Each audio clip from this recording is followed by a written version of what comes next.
আসসালামু আলাইকুম রহমতুল্লাহ বরকাতুহু আলহামদুলিল্লাহ ওয়াসসালাতু ওয়াসসালামু আলা মান লা নাবিয়্যা বা'দা আম্মা বাদ। সুপ্রিয় দর্শক, মানাহিল টিভির পক্ষ থেকে আপনাদেরকে স্বাগতম। আজকে আমি একটা বিষয় নিয়ে আলোচনা করব, সেটা হলো জিলহজ মাসের প্রথম 10 দিনের মর্যাদা নিয়ে। পবিত্র কোরআনে আল্লাহ পাক বলেছেন, ওয়াল ফাজরি ওয়া লায়ালিন আশরিন ওয়াশ শাফঈ ওয়াল ওয়াতরি ওয়াল লাইলি ইযা ইয়াসরি, অর্থাৎ ফজরের শপথ এবং প্রথম 10 রাতের শপথ। এখানে প্রথম 10 রাত বলতে সেখানে বোঝানো হয়েছে জিলহজ মাসের প্রথম 10 রাতকে। এবং আশরাফি ওয়াল ওয়াতরি, এখানে বেজুরের কথা বলা হয়েছে। এখানে বেজুর থেকে আরাফার রাতকে বোঝানো হয়েছে, জোর থেকে ঈদের রাতকে বোঝানো হয়েছে।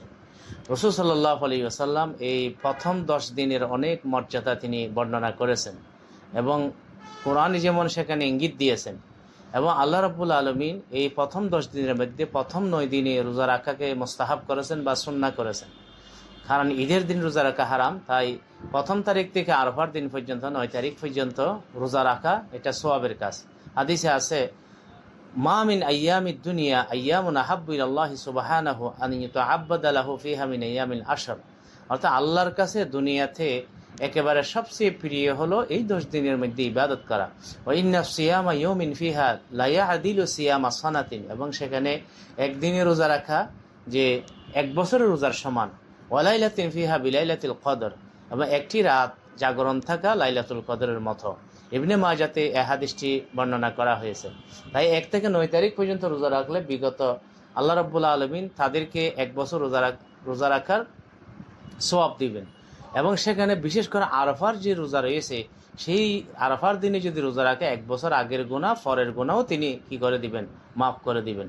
এখানে অনেকে সন্দিহান হয়ে যায়, আরাফা বলতে কি 9 তারিখ নাকি আরাফার দিন হাজিরা যখন মাঠের মধ্যে যায়। কারণ হাজিরা যখন মাঠের মধ্যে যায় আরাফার মাঠে, সেদিন আমাদের দেশে 8 তারিখ। উলামা ইকরামের বিশুদ্ধ এবং তাহাকিকি মত হলো 9 তারিখ উদ্দেশ্য। সেখানে 8 তারিখ যেদিন আমাদের দেশের 8 তারিখ, তাদের দেশে 9 তারিখ, সেটা নয়। মানে প্রত্যেক দেশ আপন আপন দেশ মতে 9 তারিখকে আরাফার দিন বলবে। সুতরাং ওরা একদিন আগে আরাফার মাঠে গেলেও আমরা রোজা রাখবো সওয়াব বেশি নিয়তে আমাদের 9 তারিখ মতে। সুতরাং প্রত্যেক দিন রোজা রাখলে কোনো সমস্যা নেই, কিন্তু কেউ যদি একদিন রাখে সুতরাং বাংলাদেশের 9 তারিখ মতো রাখবে, যদিও সেদিন তাদের কোরবানির দিন।